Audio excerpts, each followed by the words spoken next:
واطلع بموسم صفري وامشي امشي بنفس النهج وبنفس المنوال مثلا اللي انت ماشي عليه، واصرف كل الفلوس دي، وامشي بقى كذا لعيب اجنبي، وافضل بقى ادفع مرتبات بقى من هنا لسنين جايه، ومضي لعيب ب 400 مليون جنيه فيبوظ لي اوضه اللبس وما بقاش عارف اجدد لاي لاعب تاني عندي.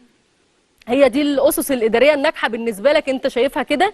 انت اعتقد يعني انت بتحاول تلهي جماهيرك عن الموسم الصفري وعن المشكلات اللي حصلت مثلا في اوضه اللبس بسبب اللاعب اللي تم التعاقد معاه بمبالغ خياليه، فبتبتدي تعلق على تجربه الزمالك لان انت مش مصدق اللي بيعمله الزمالك، لان انت ما كنتش متخيل مع 16 ايقاف قيد مع كل الظروف دي ان انا ممكن اوصل لنهائي كونفدراليه وابقى انا الممثل للكره المصريه في البطولات الافريقيه، وابقى انا اللي بنافس في لحد نهايه الدوري. انت ما كنتش مصدق ده.